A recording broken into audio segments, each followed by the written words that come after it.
now that we explored some ways to focus on perimeter, let's think about how we can help students understand the area of different shapes. Primarily, we are going to focus on rectangles and squares. So first, let's focus on the area of a rectangle. I'm first going to find the length and the width. So I imagine that I have a shape that is 12 units in length and 3 units in width. So what would that look like? There's what it looks like.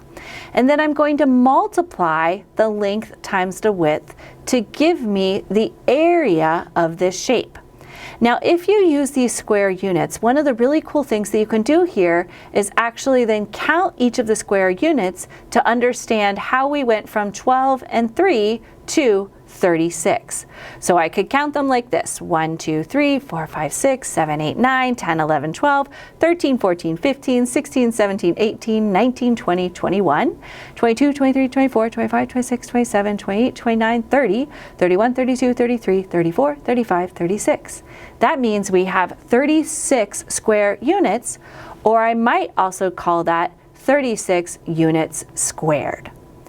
Now, I use a lot of the information that I know about calculating the area of a rectangle to help me think about calculation of area of a square. So here I'm going to find the length of a side. One side on this shape that's forthcoming is 3 units. And then I'm going to multiply that by itself. So that's 3 times 3. So 3 times 3 is 9. That's 9 square units, or 9 units squared. Now, we can do a lot of the calculation of area with shapes that are presented as you see, but it's also really fun to use manipulatives to help students calculate the area of different shapes.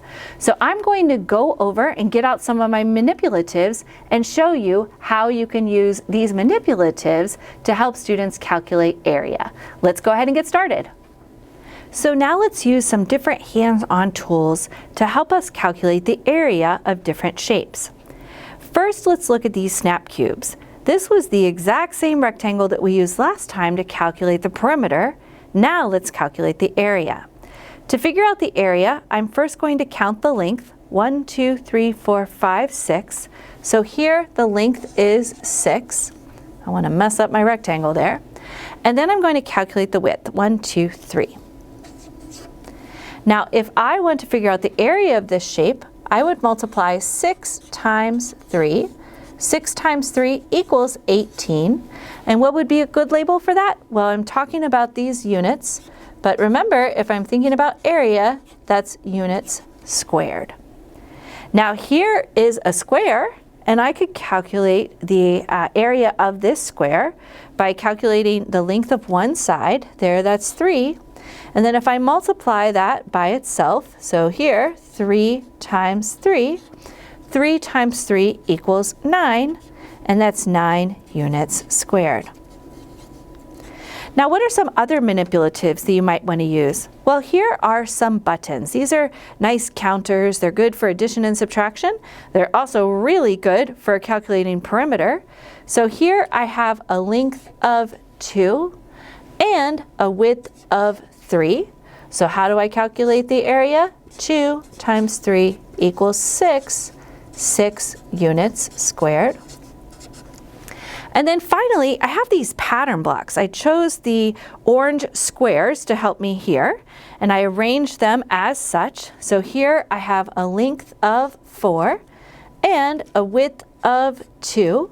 So if I do the math, 4 times 2 equals 8, and that's 8 units squared. Now, the cool thing about all of these manipulatives is that I can check my math. So let's look at this first example that we did here. We said that the length 6 times the width of 3 equals 18 units. And look how I can count that. 1, 2, 3, 4, 5, 6, 7, 8, 9, 10, 11, 12, 13, 14, 15, 16, 17, 18. Let's check our work with the pattern blocks. We said that that was 8 units squared. 1, 2, 3, 4, 5, 6, 7, 8. Hurrah! We did it. We calculated the area correctly. So these are just some of the manipulatives that you might want to use when you're helping students explore how to calculate the area of a shape. All right, so before we get into our next activity, I'd like you to push pause and think about how will you teach students to understand area in your classroom.